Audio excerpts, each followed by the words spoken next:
My name's Joelle. I'm one of the third year students over at Solent, and I'm in the middle of doing my complex case for the simulated placement. So what I'm going to do is I'm going to talk through exactly what's expected of you. So as you can see, my hair's nicely up, my fingers, I've got my uniform on, and I'm looking very smart. So to start with, the first person in my group, as you can see here, is going to talk about the patient case scenario. Okay, so being the first person, I'm going to say hello. So the patient that we're going to be talking about today is known as Sahar Jamfar. She is a 48 South Asian lady. She's a very, very strict Muslim. She was widowed 5 years ago. She lives alone and she never has any children, unfortunately. She doesn't smoke and she doesn't drink. So she was diagnosed with gastric cancer only about 4 weeks ago, so it's really, really new diagnosis for her. She has a past medical history of social anxiety, and that came after the loss of her husband. Socially, she lives on the fourth floor flat of an apartment block at the centre of Southampton. She's an RE teacher, which is, she teaches in the local secondary school, and she absolutely loves her job. That's where she finds the happiness in her life. So she's really well liked by her pupils. She always goes way beyond. She always goes the extra mile for everybody at her work. Her colleagues think she's great, but she doesn't really socialise with them, and that's something that she's found very, very hard. Being a Muslim, being a strict Muslim from a culture where actually women have a different role to what she's used to, and so actually her social network has gone down a lot since the death of her husband. She does attend a local mosque, but again she attends, but she doesn't very much spend time with the other people in the mosque. She really isn't very fond of her neighbours. She doesn't agree with the way that they are bringing their children up. She feels that the children are not respectful, and she feels like the whole area isn't very respectful. And so once she's at home, she locks her door and she doesn't come out very much at all. And as I said, in the evening, she just spends her time really going through her work. So actually, now I'm going to look at her deterioration. So as I said, she's got quite a new diagnosis of gastric cancer. So the cause is unknown. They're still doing tests, so it's very, very new still. But actually, she's had some pain in her abdomen. Now, because for whatever reason it took her 3 days to admit to this pain, she says that the pain was there, but she was so worried that the pain might be some sort of metastases or increased growth that she wanted to hide from it, and eventually the pain got so bad, so she's been admitted in for increased pain, and she's very, very afraid. Spending so much time on her own, especially weekends and evenings, she finds the busy ward very, very difficult because of her social anxiety. So now the next person would then come and talk to you about, or speak to the others in the group, all about the normal physiology. And so in this case, obviously, we'd be looking at the normal physiology of the gastric system. Okay, so there is many ways you could do that. You can use the anatomage. You can actually use one of the models here. So you can see here, this is one of the great models. So you've got the little appendix here. Here's your ileum, where you'd have an ileostomy coming up. And this is the area where if you had some sort of a stoma, you'd have your colostomy attached to this bit here. Most common is up here, here or here.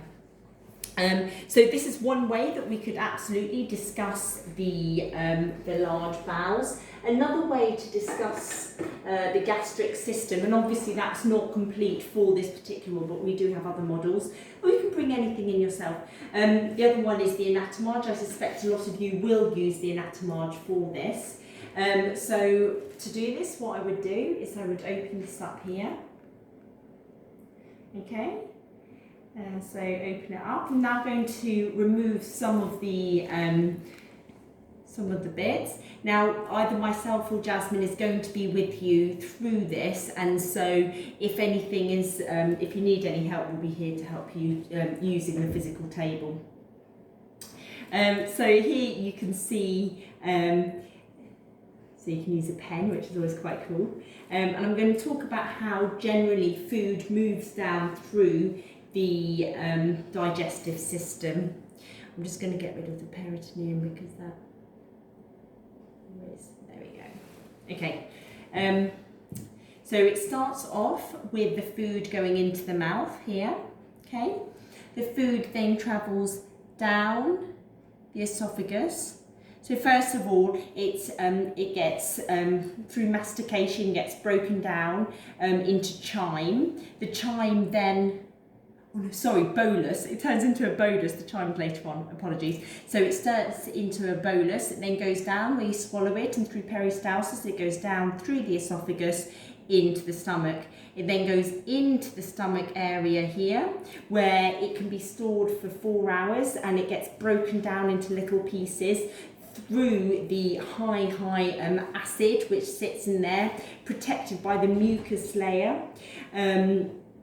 And as the food gets broken down into smaller bits, it then goes into the duodenum. In the duodenum, this is the point where you've got your pancreas and you've got your gallbladder, which then starts to break it down, and the nutrients can then be reabsorbed back into the bloodstream to be used by the rest of the body. And I think that's one of the main misconceptions, which is the stomach is where actually all the goodness happens to the food, when actually it's not. It's the storing place. It's the place to break it down and prepare it to be broken down by the small intestines to be reabsorbed. Looking at, so what does the pancreas do and what does the gallbladder do? Now your gallbladder breaks down your fats and it's attached onto your liver. So it's the liver creates the bile, and then the gallbladder holds the bile in preparation to break down the fats. It's much weaker than what you get out of the pancreas. Now the pancreas is much more solid. It breaks everything. You never touch pancreas, because if you touch pancreas, everything around it dies. And because the bile, the exocrine gland from the pancreas is so strong, and there it's going to give out your lipase, your protease, and your amylase. So it's going to start to break down your proteins, your fats, and your carbohydrates, which are your 3. Sugars fit into carbohydrates, which is also very important when you talk about diabetes. At this point also you're going to start to get those nutrients and those vitamins out.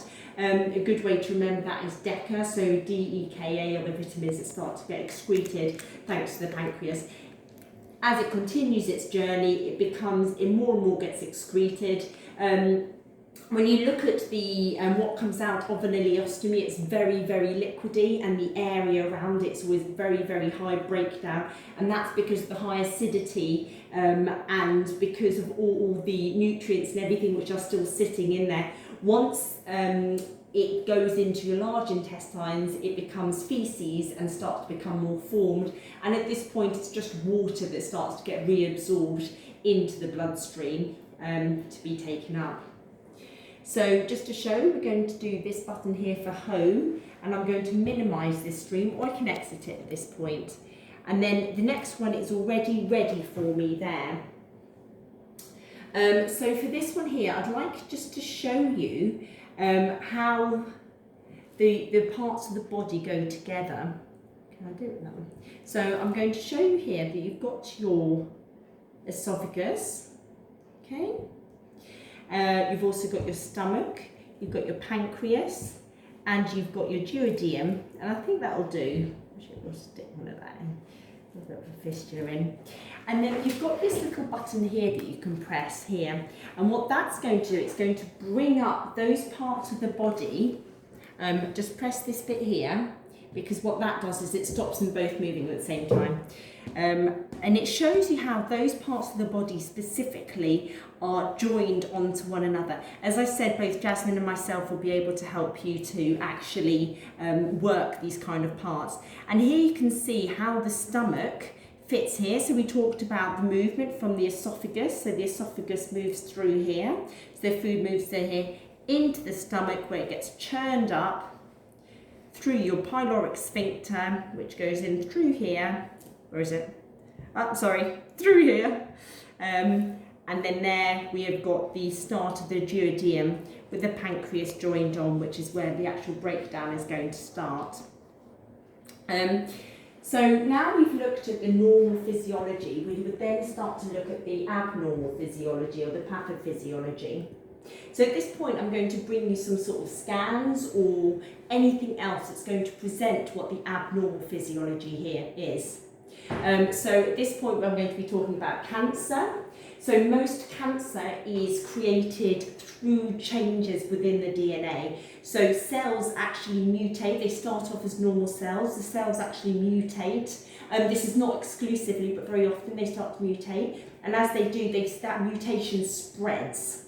As it spreads, the minute it goes into something such as lymph nodes or it goes into the bloodstream, then it starts to spread much, much quicker. Now, when we're looking at gastric cancer, actually the most common places where it moves into is very often the liver, which is not the case here.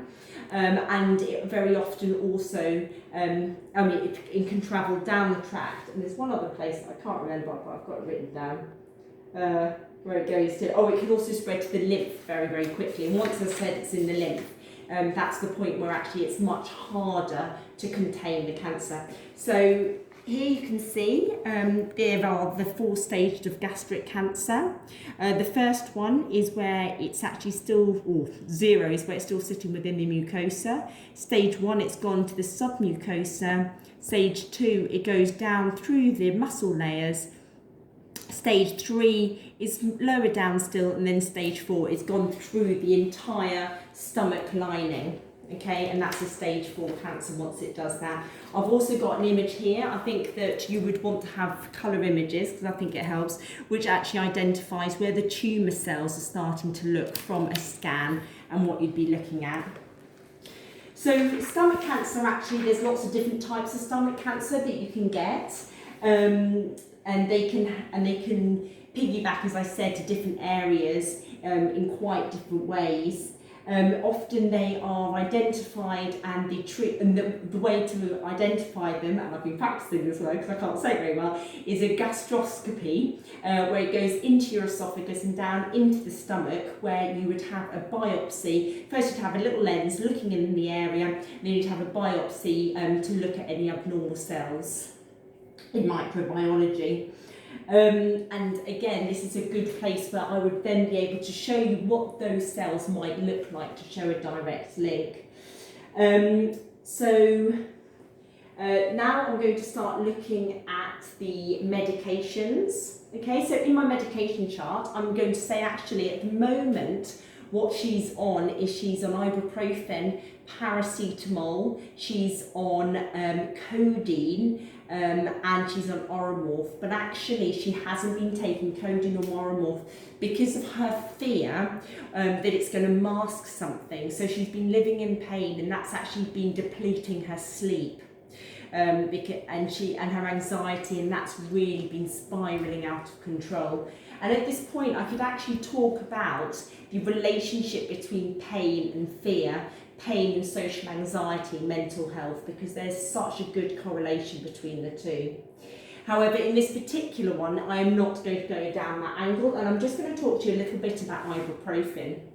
So ibuprofen is a non-steroidal anti-inflammatory. Whenever we discuss non-steroidals, we always need to consider asthma.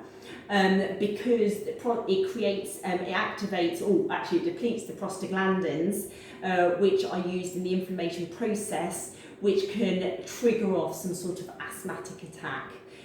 So knowing that it works very closely with your prostaglandins, I now want to talk a little bit about what they are. Now, prostaglandins are hormone-based substances that are found in most of the organs around the body. They are used very much in the inflammation process, and they are also used in pain. So they're also activated when an area feels like it's in pain. And so by removing some of that, the activation of that, the inflammation will go down and the perception of pain will also be removed. And that actually makes it quite unique, because it actually then localizes to the area that's in pain, because that's the release of the prostaglandins. The half-life of prostaglandins is about, the half-life of ibuprofen is approximately 2 hours. It's excreted by the kidneys and it's metabolized by the liver. So at this point, and it travels around the body on proteins. So at this point, I would then consider up to 3 other medications and say, well, this one also travels around on proteins. This one also is metabolized by the liver. And that's not to say that's a problem, because, you know, a lot of our patients do have many of them, but what is the potential indication? Like, what is their liver profile looking like? So at this point, I might want to say, and here are her bloods, here is her liver profile. I might say, okay, now it's excreted by the kidneys, and actually we've got multiple drugs being excreted by the kidneys. And so here is her renal profile, and I would then show you what her renal bloods are doing. So, and actually, because it's some sort of a cancer, there are some other blood results that I would then want to show to make sure that, to actually indicate where she is with that, and that is something that I would talk about at this point. So now I'm going to talk a little bit about how fluids. So she's on a normal saline. So saline obviously has salt in it. So I would want to know what her salt levels are in and what her sodium levels are within her blood results. She's going at 125 mils an hour. So I'd also at this point want to say actually that she seems to have a really good urine output. She's self-caring with that, and she's got no complaints, and that seems to be running. I would question why she's on 125 mils an hour of normal saline, and why, if she's able to drink, why this is not what's happening at the moment. Also being on normal saline, I would talk about how this is a crystalloid. Now crystalloids have smaller molecules than colloids.